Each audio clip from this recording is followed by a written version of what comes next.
Lab this week, we're outside. 2 more labs. Today and tomorrow. Yeah, that's what I meant. 2 more labs to go. We'll analyze the data next week. Then we'll do our life tables. We have an exam on Friday. Remember that? 8 o'clock here. I'll try to get here 10 minutes before 8 so you can start. I'd say bring a calculator. There are a couple calculations on it. The labs that are covered are the mark recapture and the biodiversity. Same type of format. Same type of format as before. So that's here in class. The quiz keys are accessible. So if you don't know how to access it, you go to Blackboard, click on grades, click on a quiz, any of the quizzes, and then click on the score. And it'll open it up. All right, so grades, click on a quiz, click on the score, how do you access it. All right, it's accessible for everyone. What I'll do is, do you have extra credit? I'll go through and I already have most of the quizzes, or at least the attendance sheet recorded. I'm going to go through and add a column to our grade center that shows you basically your attendance record, how many points you get for attendance. And if you have questions about it, you think you made everything, please email me, and we'll check it out.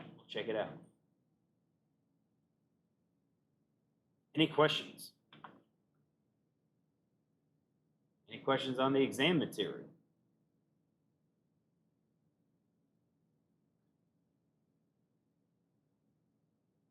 Nope.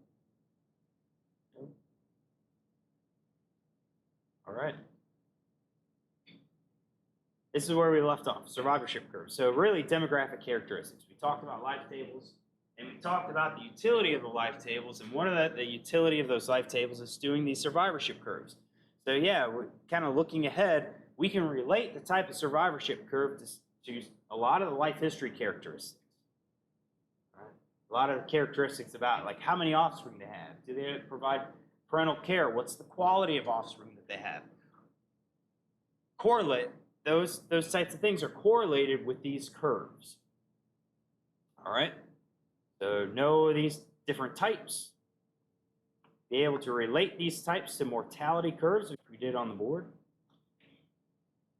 All right? And we'll make survivorship curves in lab. All right, second utility is to calculate a life expectancy. Now, you've probably heard this. You've heard of life expectancy in the human population, average life expectancy. So what is it? The life expectancy is the mean expectation of further life for an individual of age X. The mean expectation of further life for an individual of age X. Life expectancy is abbreviated E sub X. That sub X is basically saying we can calculate a life expectancy for any age class.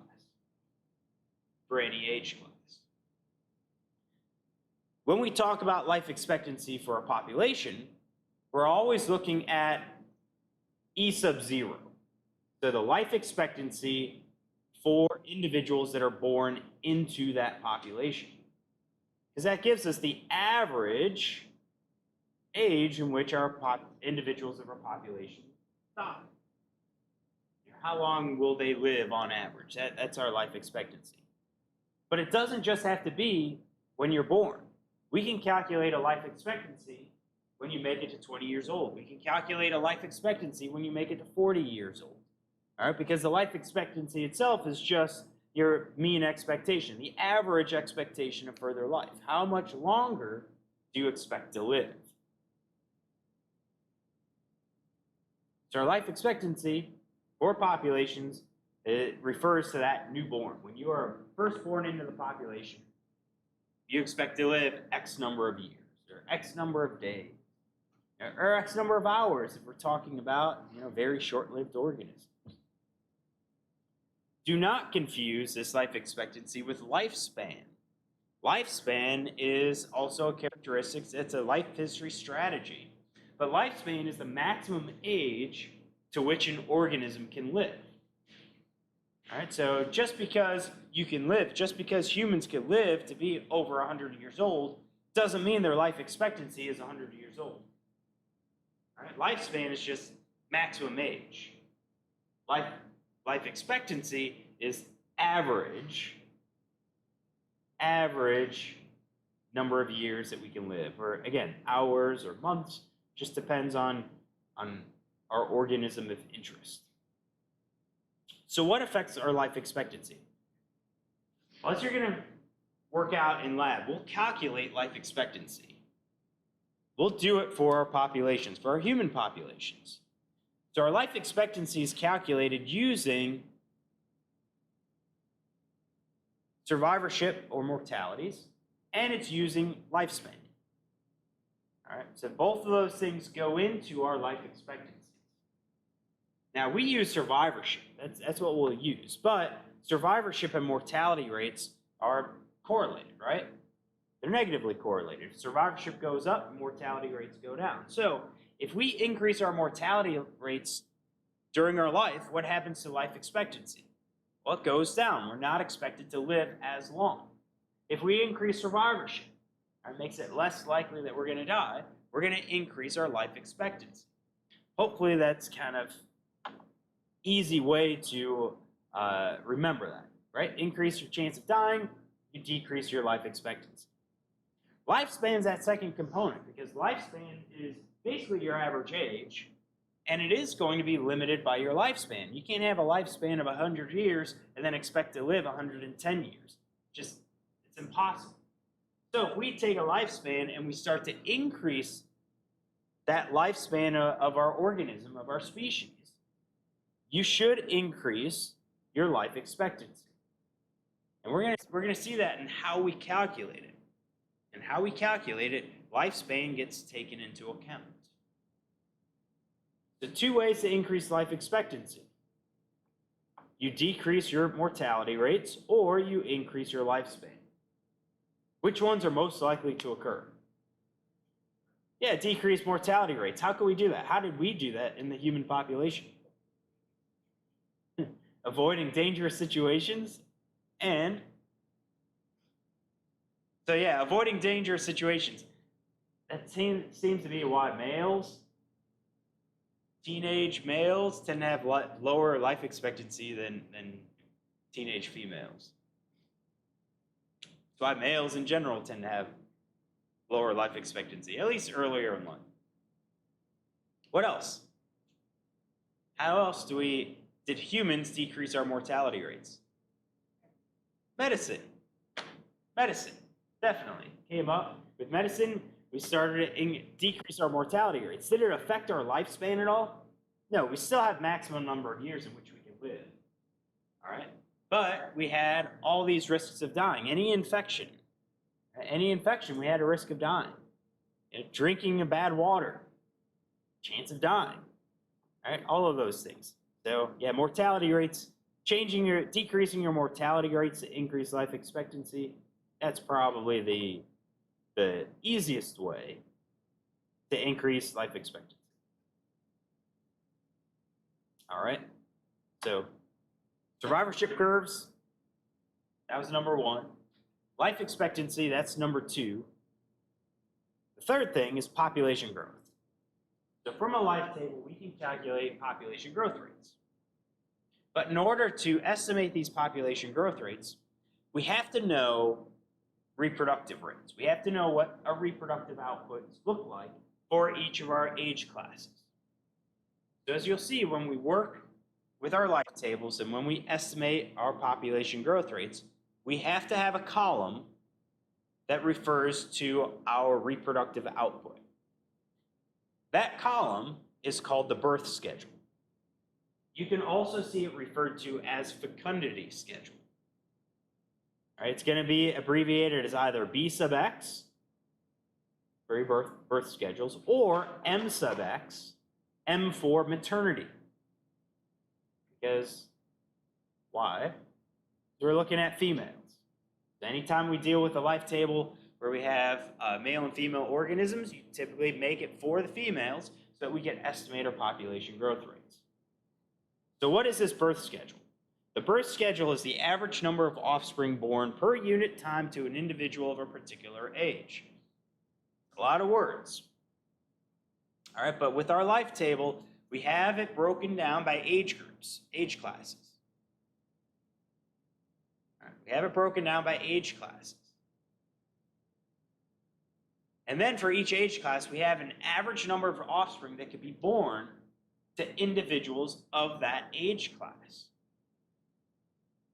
And in that age class, then, we have basically a defined time in which individuals live in that age class. So in our lab, we're going to do our life tables for humans, and we're going to break it down by decades.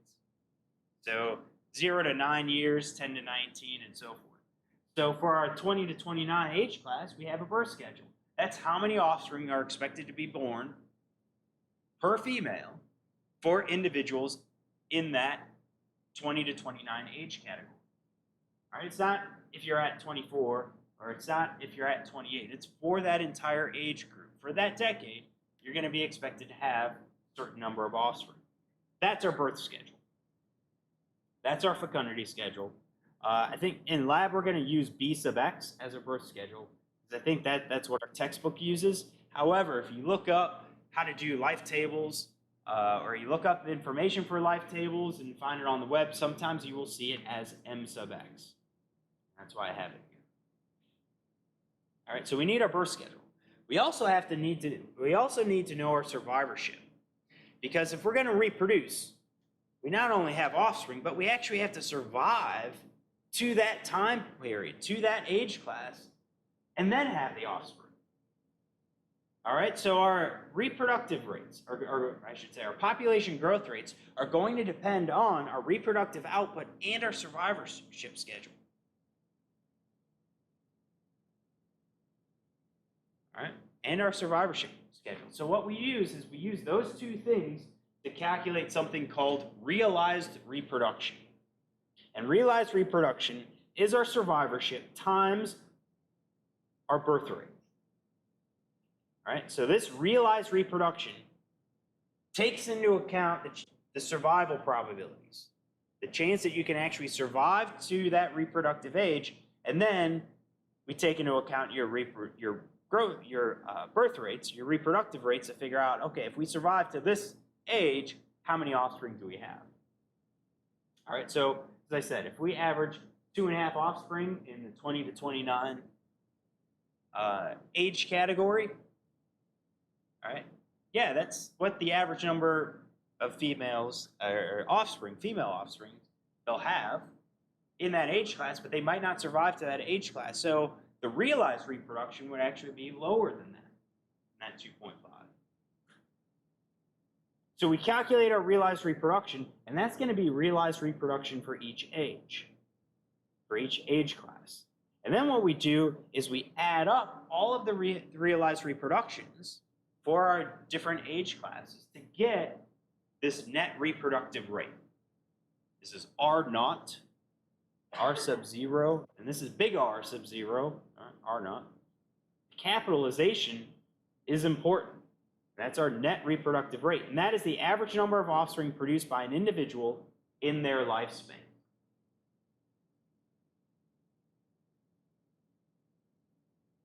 The average number of offspring produced by an individual in their lifespan.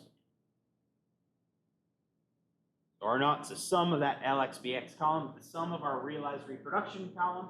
So we're basically taking into account and saying, okay, well, our realized reproduction gives us a value for each age class, and if we sum that up, it says, okay, so over the life of over the lifespan of that female individual in our population, this is how many offspring we expect them to have. right? And we'll calculate it. We'll do this in lab. So our net reproductive rates will take a range of values. When we calculate it, there will be a range of values. We can have a net reproductive rate of 1 means that our population is not growing, it's not declining. It's basically stasis, it's staying the same.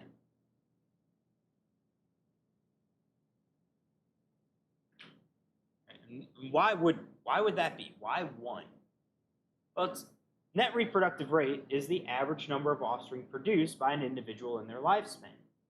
If we calculate a net reproductive rate of 1, then that means our individual is producing an average of 1 offspring over their lifespan. So when they die, they actually replace themselves with that 1 offspring. And if every individual does this, we're not growing, we're not decreasing, we're just replacing ourselves. Now you could say, oh, well, hold on, don't we have to account for the males? And I'd say, no, not really, because when we do a life table for females, where all of this net reproductive rate is the average number of female offspring at that point. Because it's the females that really determine our population growth rate. We talked about it, and we're going to see it when we talk about our sex ratios. So if our net reproductive rate is equal to 1, we're not growing, we're not declining. We're in population stasis. If our population growth rate is less than 1, then we have incomplete replacement. Our individual in the population is leaving fewer than 1 offspring behind when they die. So she's not replacing herself. And the net result then is a decline in our population. Likewise, if we have a net reproductive rate greater than 1, now we're more than replacing ourselves. We not only replace ourselves, but we add to our population, and thus we're going to see population growth. Make sure you know these relationships. We'll cover them in lab again, but this will be on our next exam. So then our question becomes, how can we increase our net reproductive rate? What are the ways in which we can increase our net reproductive rate? And then, a real life example could be, we estimate this R naught, and we have, let's say, 0.9, which means our population's predicted to decline. And here you are, policy guru. They come to you and you say, hey, how do we fix this? How do we get our population growing again? What would you tell them? How do we increase?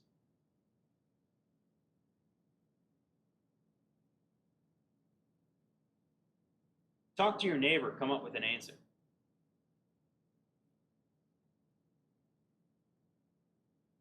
Some of you are isolated.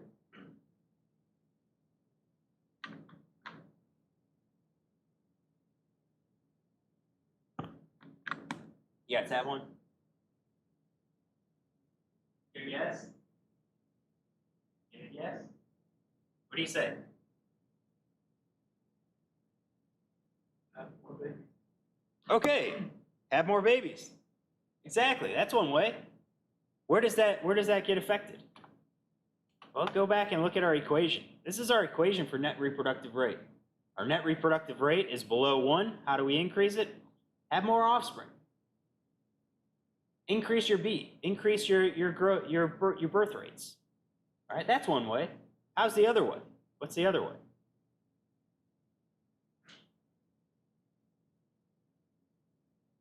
As I said, if we increase B, increase our birth rates, we increase our net reproductive rate. What's the other way? Yeah. So you said the key. We have to increase our survivorship to reproductive age. So it's one of these things where you think about this net reproductive rate. We have to survive to reproduce. And there is a possibility that you only have a 50% chance of surviving to reproductive maturity. Well, if your net reproductive rate is below 1 at that point, increase that survivorship. Make it 60%, make it 70%. If we can survive to reproductive maturity, then we're going to increase our realized reproduction, which is going to increase our net reproductive rate. So we're dealt with this in the human population. We can look at countries that are predicted to decline. And the policymakers are looking at how do we increase our own population? Well, they think about it as saying, well, can we increase survivorship? Well, our survivorship is already pretty high. Our chance of surviving to reproductive maturity as a human's already pretty high. All right? So the next thing they're focused on is reproduction. Hey, you guys need to start, you parents, you need to start having more kids. You need to increase the population. All right? Don't wait until you're 40 or 50 to have kids. It'll be too late. Have them younger. Or, we didn't talk about migration. That's the other aspect, because we're just focused on our populations. We're interested in, how do we get our population to increase using these demographic parameters.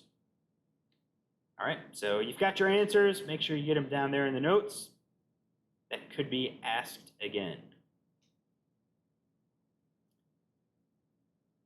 All right.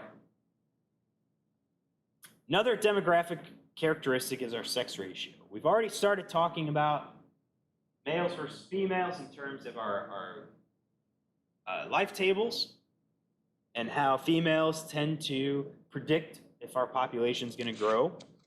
Sometimes you don't even need to look at our life table to make that prediction. Sometimes it's just enough to look at our ratio of males to females or females to male. To look at our ratio. All right, so the sex ratio is a proportion of a population that is male or female. You can express it in many ways. You can express it as a ratio, right? You can express it as a percent. Right? It's kind of up to you on how you express it. All right, now our sex ratio is indicative of population growth in these polygynous species. All right, so our polygynous species are those species where you have the possibility of males mating with more than one female. And so if we have a situation where we have more males than females, we're going to have population decline, or at a minimum, slow growth. Why? We're limited by the females. We have males exceeding the females, and if you think about replacement in our population, our males are not going to be able to replace themselves completely. We got too many of them. All right, so you're going to see this gradual decline. But if you reverse the ratio and say we have more females than males, now we should see population growth, and actually probably faster population growth, because even though you have fewer males, the males will be able to mate with all of the females in that population. All right, and as long as our birth rates, our replacement is more than one, each female is having more than one offspring, we should see population growth.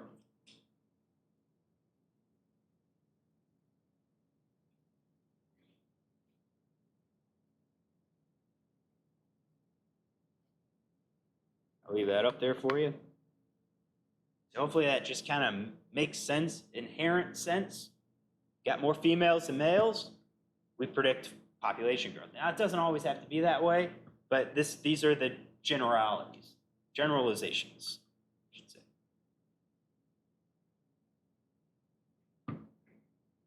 All right, so sex ratio can be expressed for the entire population.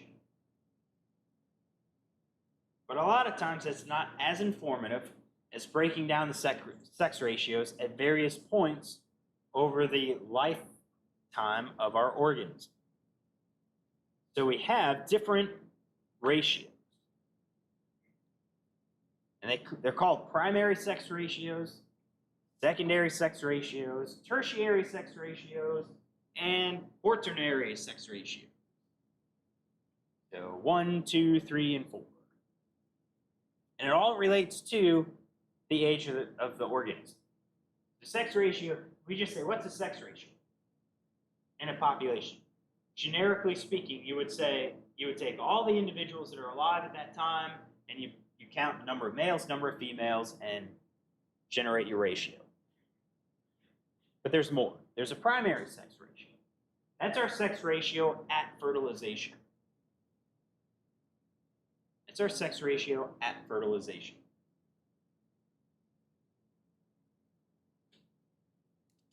We separate that ratio from the sex ratio at birth, which is our secondary sex ratio. Why is that?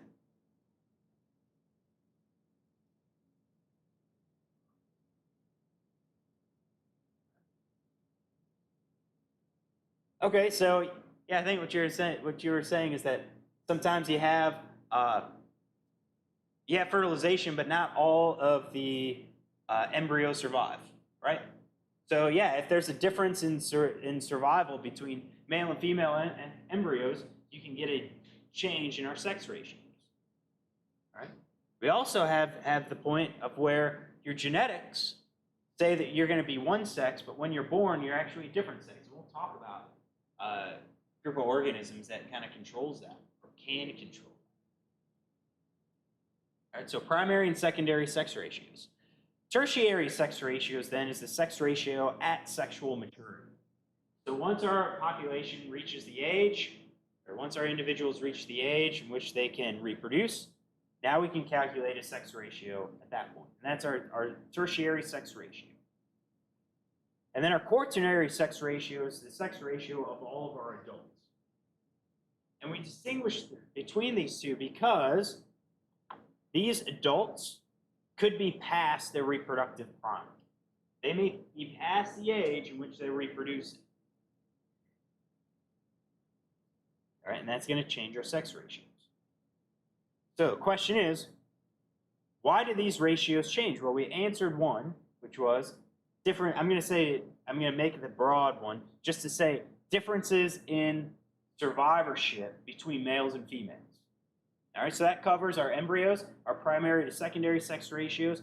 It also covers our secondary to tertiary sex ratios. We saw that in the comparison of the survivorship curves, where the males had a lower curve than the females.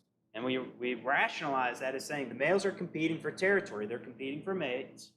They have increased chances of getting injured and thus dying. So we said differences in survivorship or differences in mortality rate could produce a change in the ratios. We also talked about the genetics.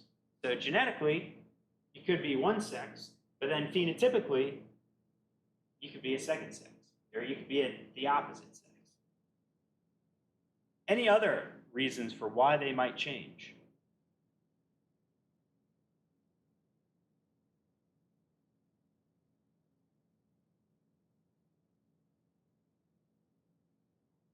So those are probably the big ones. Those are probably the big ones. We'll talk about more. All right. So then it gets to our next question on this slide. Which ratio is most useful in predicting population growth? Primary sex ratio, secondary, tertiary, or quaternary?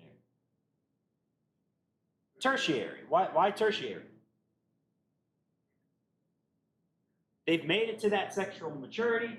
That tells us, and we make the assumption that all individuals are mating or reproducing, then that ratio is going to be the most important. All right. Secondary, yeah, maybe it's useful, but we don't know if those individuals will make it to maturity. You could say, well, it's the adults. Well, no, because you could have a large population of adults that don't mate, that don't reproduce. They're past their reproductive years. All right?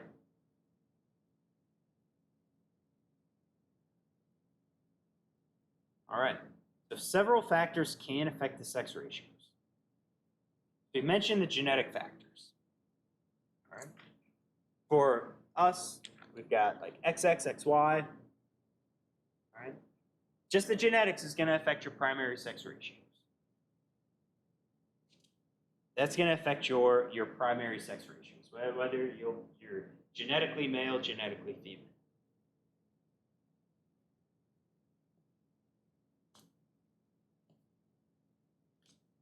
But then you also have these ecological factors. And we talked about differential survivorship. So this is where our survivorship or our mortality rates differ between our sexes.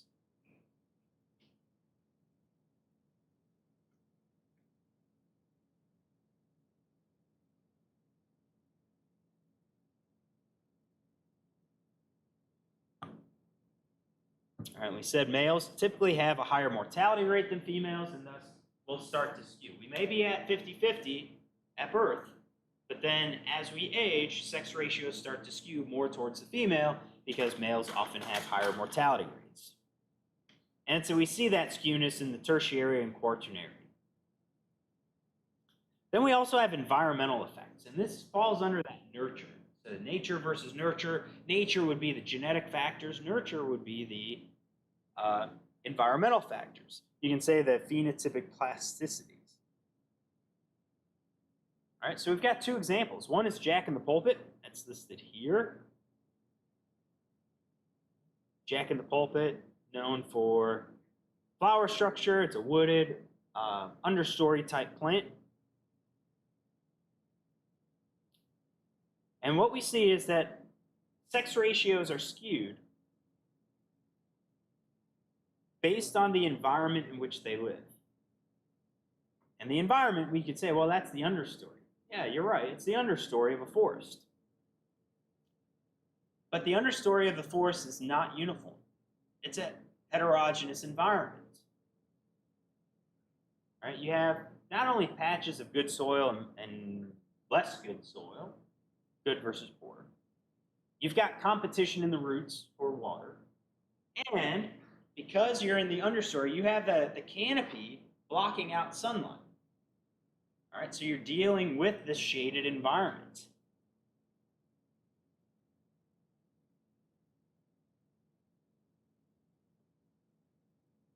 What we see is that when that environment changes and you start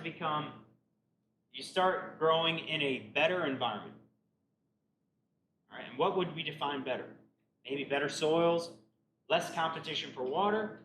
Also, maybe like close to a light gap or in a light gap where a tree came down, left a hole in the canopy, sunlight shining down, really good environment. What you start seeing then is transition of these plants to start favoring more female plants in that area than male plants. So the female flowers are going to outnumber the male flowers in those areas. But you go 20 feet away where you are no longer in that light gap. Now you tend to be more male flowers than the female flowers. Was that just random, dumb luck that you had the male seeds fall on one side and female flowers fall on the other in the light gap? No, it's not. This was a situation where the plant controlled what flower type, male or female flower, was produced based on its environment. Females were produced in these better areas. Why is that? Because the female flowers cost about 3.6% or 3.6 times more energetically than the male flowers. So if you're in an area where there's an abundant amount of nutrient and resources, you can invest in the female flowers.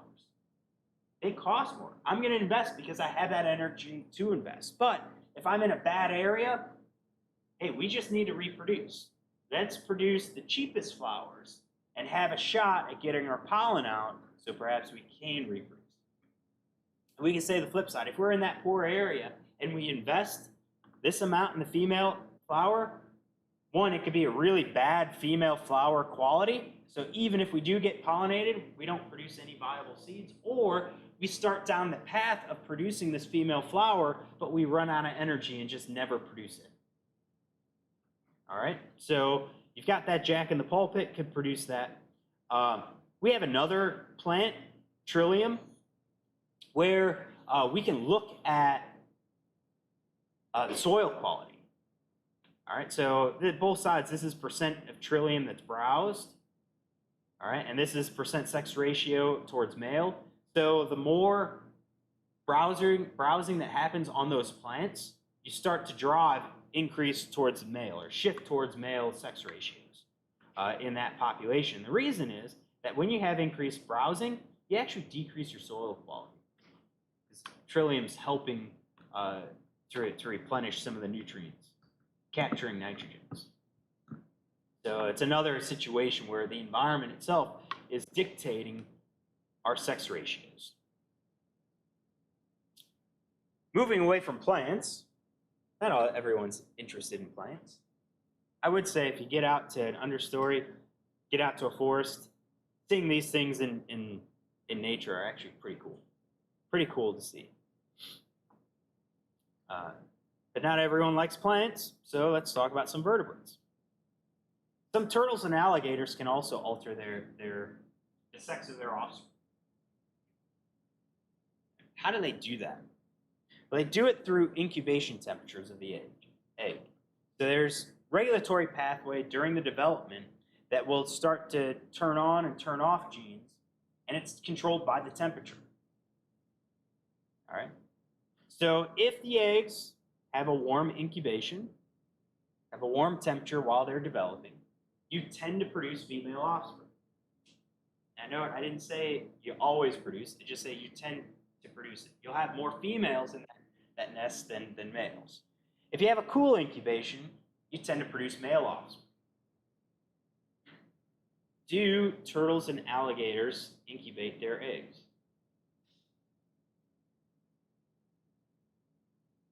You say yes? Who says yes? Don't be shy. Who agrees? What's that? You agree? Who says no?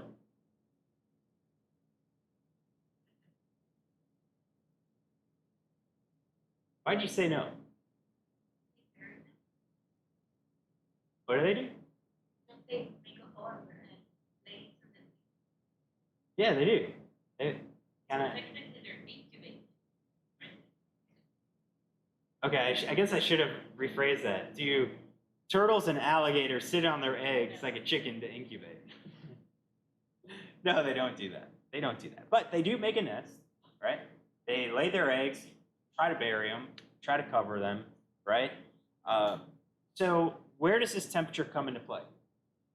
Actually, it was a rather interesting article because a group went out and was looking at nests, turtle nests. And chalk. I have a feeling someone broke a piece of chalk. Grab a new one. All right, so let's figure out or let's describe how they came up with this. So you've got diligent graduate student. Likes to work with turtles.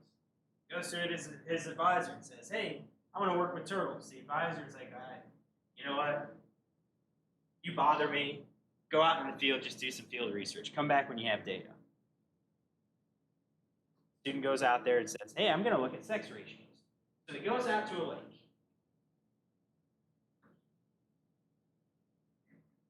Goes out to a lake and noticed turtle nests around our lake. Right, those are all of our nests.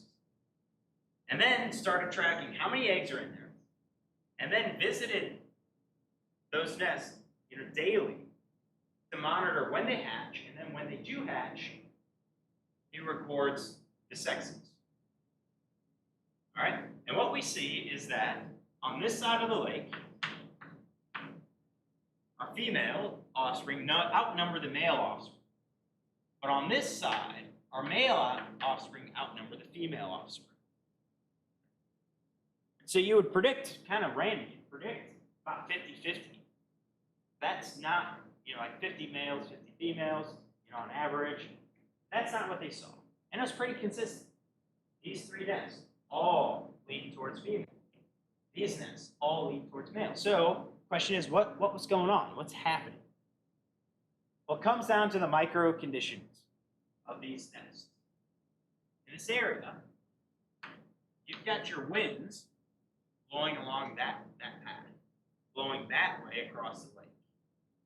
All right? Up here, we have our vegetation, your plants. You have the sides of a forest. What are those trees doing?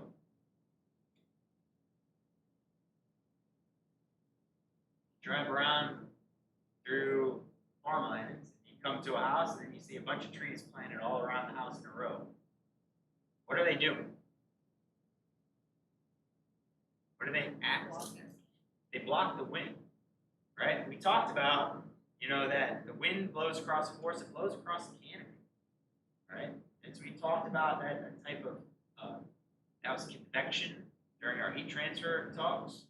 All right, same thing. Wind's blowing, but it's hitting the cross. It doesn't get down to the surface of the lake until it's well past where the nests are. And then it runs across the surface of the lake, gets to here. Yeah, you've got vegetation, but you have the air blowing all the way across these nests. So, which side is warmer?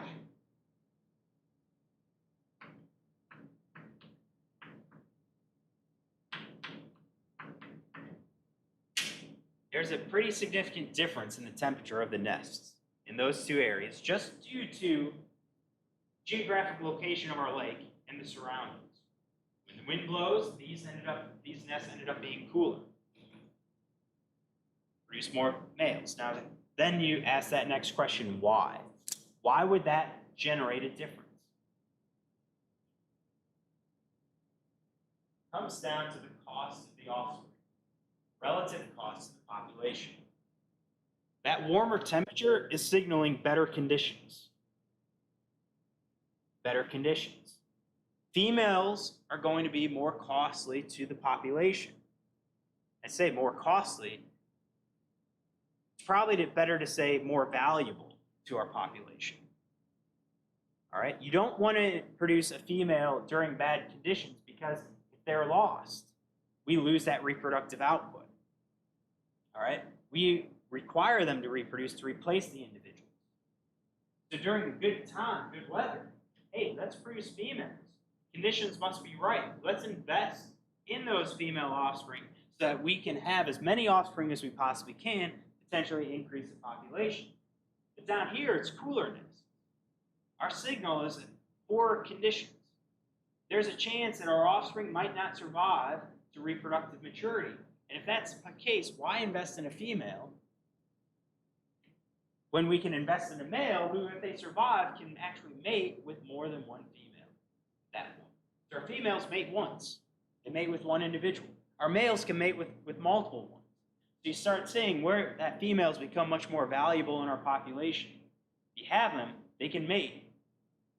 They mate once. That's it. But in bad conditions, have a male because they have that possibility of producing, reproducing, mating with more than one female at that point.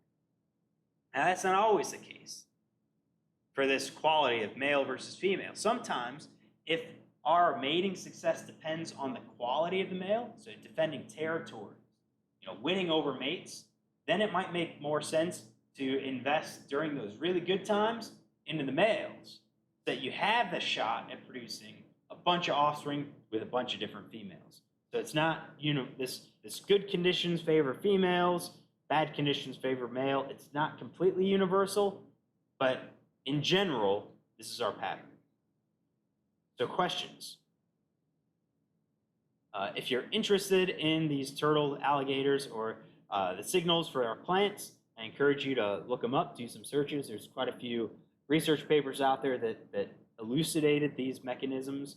Our textbook talks about them. That's why we present them here. But if you're taking, let's say, herpetology this year, I bet the herpetology book talks about it in a little bit more detail.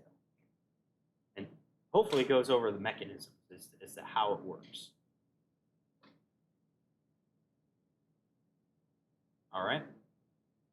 So, sex ratios go out to individuals. Pretty easy to calculate. Males versus females. Plants, it's a different story. It can actually be pretty difficult to come up with a sex ratio. Now, if we deal with the dioecious plant, like our gecko that's out here, that can actually be fairly easy. Because you could say you've got your male plant, you've got your female plant, and you can come up with a sex ratio that way, and then the traditional sex ratios can apply, or our terminology of a traditional sex ratios could apply. But sometimes we have these flowers that have more than one stamens or more than one pistil on. So does each flower have then more than one female or more than one male component on it. Okay. Difficulty of plants. How do we kind of account for that? Same thing applies to monoecious plants. Here with our monoecious plants, both sexes are on the same plant. Now, if you have plants that have separate male flowers and separate female flowers on the same plant, yeah, you could generate a sex ratio of male flowers versus female flowers. All right? But then your sex ratios could differ based on what individual plant you're counting. All right, and it could be like a conditions type. The plant in good condition might produce more female flowers than male flowers. All right, so again, our sex ratios start to become blurred because of the complexity with our plants. And then we haven't even mentioned those plants that have, your complete flowers, where you have male and female all within one flower. How do we come up with a sex ratio at that point? Now, traditionally, if you're doing these sex ratios, the botanists tend to then count the stamens and pistils and do a ratio of stamens to pistils, or pistils to stamens. All right? But our notion of sex ratios then become different than our sex ratios for animals, for our dioecious animals.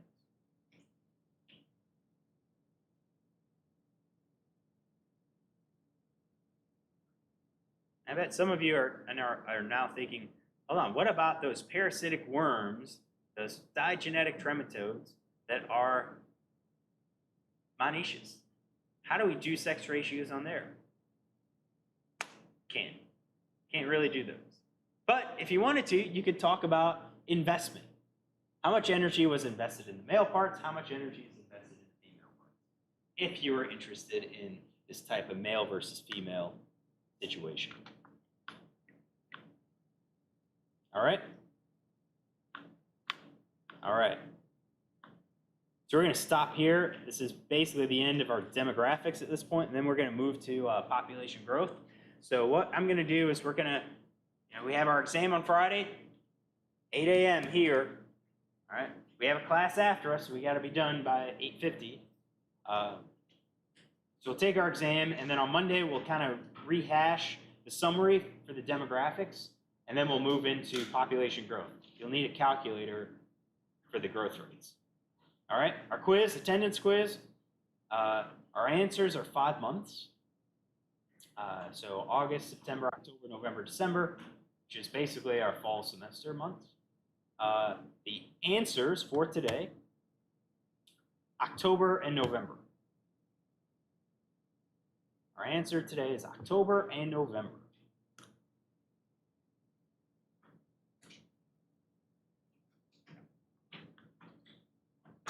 October and November. That's our answer today. You take it, and then we are done. Email if you have any questions.